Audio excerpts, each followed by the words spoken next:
What Charles Spencer just found concealed within the false bottom of Princess Diana's secret diary is so terrifying that it threatens to completely unravel the modern history of the British monarchy.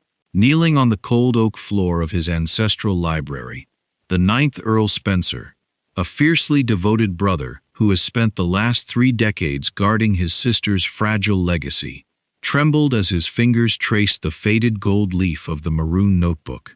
He had locked it away, assuming he was merely safeguarding a heartbroken mother's private grief. But the secret diary he found is actually a terrifying, meticulously documented intelligence ledger written by a woman preparing for her own assassination. The frantic ink on the pages shows not the paranoia of a fractured royal, but the calculated warnings of a desperate mother trying to shield her 2 young boys from an institutional slaughterhouse. Why did Princess Diana orchestrate this terrifying puzzle specifically for Charles Spencer to find so many years after her tragic crash? And what earth-shattering evidence did she lock inside that secret diary that powerful, shadowy figures are still desperately hunting for today? The chilling silence inside Althorp House's grand library was absolute. A cavernous room dripping with centuries of aristocratic wealth, from the towering shelves of priceless first editions to the sprawling 13,000-acre estate isolated beyond the windows. Outside, a harsh October wind furiously rattled the massive oak window frames, but Charles Spencer barely noticed. He knelt before a Georgian writing desk, an heirloom untouched since 1996. It was the exact year his sister, Princess Diana, abruptly shipped it from Kensington Palace under the guise of a routine restoration. "My lord, should I call for the estate carpenter?"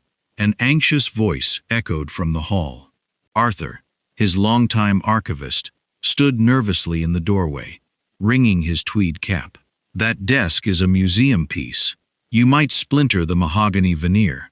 Leave it, Arthur, and lock the gallery doors on your way out," Charles commanded, his voice tight with an uncharacteristic edge. As the heavy oak doors clicked shut, a vivid, suffocating memory washed over Charles. He saw Diana pacing his London townhouse mere months before her death, her knuckles bone-white as she nervously twisted a silk scarf embroidered with a bizarre, custom serpent and crown motif. In his mind's eye, he saw the sheer terror in her gaze as she whispered, "They are watching my mechanics, Charles. They don't need a bullet if they have the brakes." At the time, he had tragically dismissed it as the paranoia of a deeply scrutinized woman. Now the memory felt like a tripwire. Charles pressed against a warped bottom drawer, trying to dislodge it. He pushed harder. A sharp click echoed. A hidden mechanism released. Charles instantly froze. His heart hammered against his ribs as a false bottom dropped open, revealing a dark, shallow compartment. Inside rested a slim, maroon leather notebook. The gold leaf on its cover was faded, but the elegant, looping handwriting on the first page was unmistakably hers. He opened it, bracing for the sorrowful musings of a woman enduring a brutal, public divorce. Instead, the first line made his blood run completely cold. "If you are reading this, Charles, my contingency failed. They didn't just want to silence me. They are trying to rewrite the timeline of the boys' lives." Charles stared at the ink. "They?" His hands trembled violently as he exhaled a sharp breath. Terrifying. Charles frantically turned the fragile pages, the heavy isolation of his sprawling, fortified estate suddenly feeling agonizingly insecure. This was no emotional diary. It was a meticulous, chilling intelligence ledger. Columns of dates, encrypted license plate numbers, and covert movement schedules filled the margins, all haunted by that same terrifying serpent and crown insignia. A visceral flashback struck Charles with the force of a physical blow. Diana in November 1995, moments before her infamous panorama. Broadcast. The world had pitied a hunted, fragile princess, But Charles remembered walking into her Kensington dressing room to find her fiercely memorizing classified security dossiers, her eyes stone cold. She hadn't been succumbing to paranoia. She had been weaponizing the media's blinding flashbulbs to deliberately expose a rogue, embedded royal protection faction she dubbed the Wardens. "My lord, forgive the intrusion." Arthur's voice trembled from the hallway, shattering the breathless tension.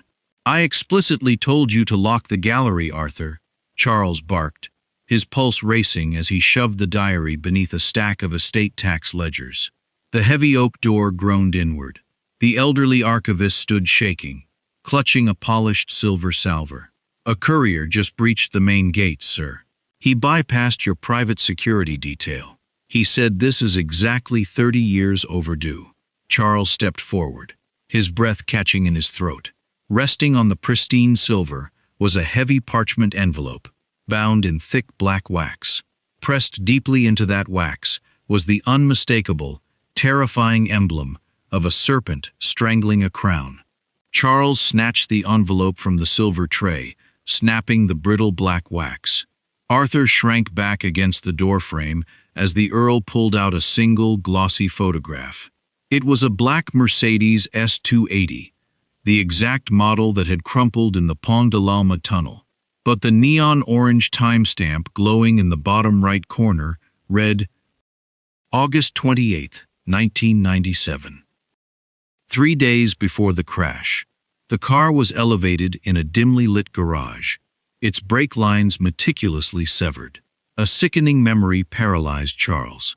In late 1996, Diana had begged him to quietly lease a discreet Soho garage under a Spencer Shell Corporation, claiming she needed a secure drop point for confidential charity documents.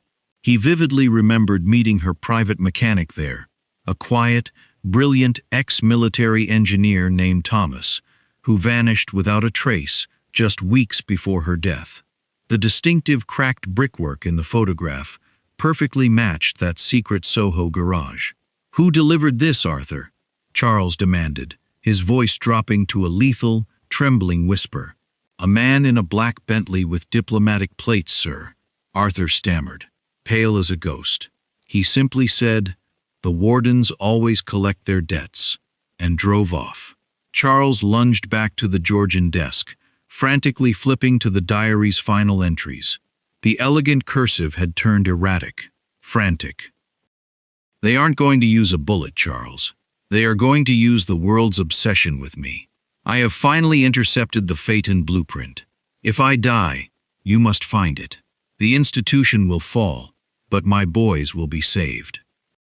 Charles felt the floor tilt beneath him. The Phaeton Blueprint. An agonizing flashback struck him. Diana sobbing in the Kensington nursery years ago, clutching baby Prince Harry, while fiercely whispering that the crown had a centuries-old manual designed to psychologically destroy the spare so the heir could shine. The terrifying reality washed over him. She wasn't murdered for her romances. She was executed because she was about to expose an institutional slaughterhouse targeting her youngest son. Charles stared at the erratic ink, a devastating realization shattering his heart. The bitter, highly publicized estrangement between William and Harry wasn't a natural tragedy. It was the flawless, agonizing execution of the Phaeton Blueprint. Diana had foreseen the psychological assassination of her youngest son and died trying to prevent it. Tears blurring his vision, Charles flipped to the final page. "The blueprint isn't in London. Look inside the music box I gave you for your 30th birthday, Charles." A poignant memory pierced his grief. He saw Diana in 1994, pressing the heavy mahogany box into his hands, her eyes filled with unspeakable sorrow as she whispered, "Keep this where you can always see it, Charlie. It plays our childhood song, but it holds my greatest fear." He had dismissed it as sweet sibling sentimentality, keeping it proudly displayed on his library bookshelf for 30 years, entirely unaware he was guarding a loaded weapon. Charles rushed to the shelf and opened the lid. A haunting, clockwork melody filled the dead silence. Pressing his thumb heavily against the velvet bottom, the lining clicked and gave way, revealing a vintage microcassette and a folded parchment sealed with the royal crest. Before he could reach for his desk phone to summon his elite security detail, his private, heavily encrypted mobile rang. He answered with a trembling hand. "I see you finally opened the drawer, Lord Spencer." A calm, chillingly aristocratic voice purred through the receiver. "I highly advise you leave that music box exactly where it is."